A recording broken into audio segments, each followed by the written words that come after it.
Halo, nama saya Sarah Hirunisa dari Prodi Pendidikan Khusus Fakultas Ilmu Pendidikan Universitas Negeri Jakarta Angkatan 2019, kelas C, dengan NIM 11026190092.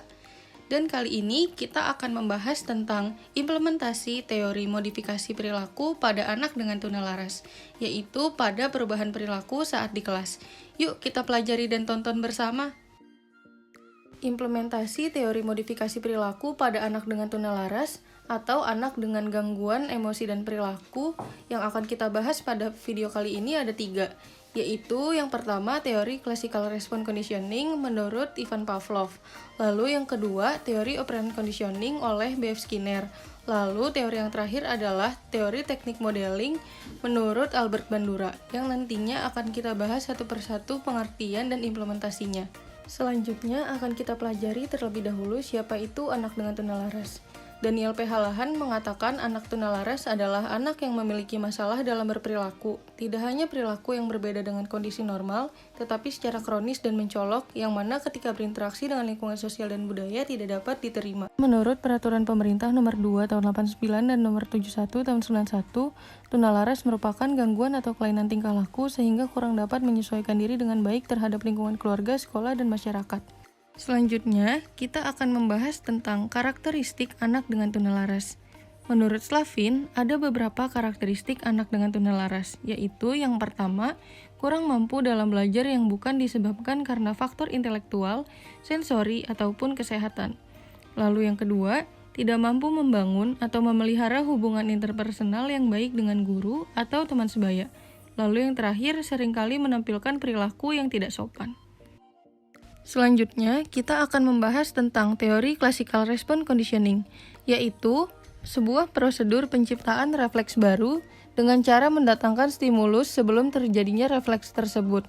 Dengan adanya stimulus berupa hadiah atau reward yang diberikan pada siswa, dapat menumbuhkan motivasi belajar, sehingga siswa lebih tertarik pada guru, artinya tidak membenci atau bersikap acuh, tertarik pada pelajaran, antusiasme yang tinggi pada saat belajar, dan juga selalu mengingat pelajaran.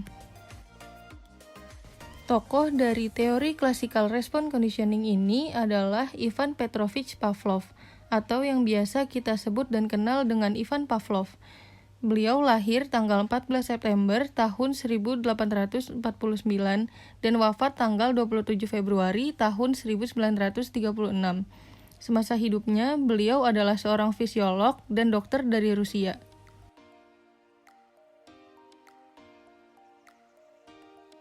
Selanjutnya, kita akan masuk ke teori yang kedua, yaitu teori operant conditioning. Teori operant conditioning adalah proses belajar dengan mengendalikan semua atau sembarang respon yang muncul sesuai konsekuensi atau resiko yang mana organisme akan cenderung untuk mengulang respon-respon yang diikuti oleh penguatan.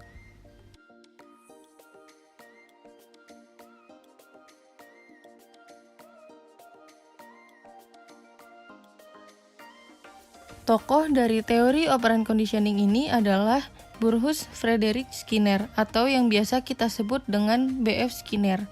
Beliau lahir tanggal 20 Maret tahun 1904 dan wafat pada tanggal 18 Agustus tahun 1990.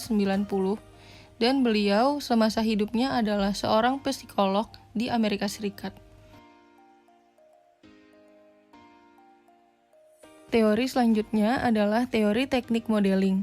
Teknik modeling adalah sebuah usaha belajar melalui observasi dengan menambahkan atau mengurangi tingkah laku yang teramati, menggeneralisir berbagai pengamatan sekaligus melibatkan proses kognitif. Dalam hal ini, klien dapat mengamati seseorang yang dijadikan modelnya untuk berperilaku kemudian diperkuat dengan contoh dengan tingkah laku sang model.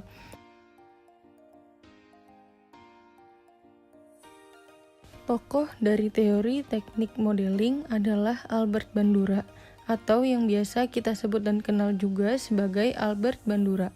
Beliau lahir tanggal 4 Desember tahun 1925 dan wafat pada tanggal 26 Juli tahun 2021. Beliau semasa hidupnya adalah seorang psikolog dan seorang penggagas teori kognitif sosial. Selanjutnya ada implementasi teori classical response conditioning pada anak tunalaras. Dengan contoh, ada seorang anak tunalaras yang sering mengganggu temannya. Lalu guru mengatakan jika anak tersebut bisa bersikap baik dan tidak mengganggu temannya dari awal sampai akhir pelajaran, maka ia akan mendapatkan bintang yang akan diberikan pada akhir pelajaran yang nantinya akan ditukarkan dengan sebuah hadiah. Hal ini bertujuan agar anak dapat memodifikasi perilakunya agar tidak mengganggu teman dan akan mendapatkan hadiah.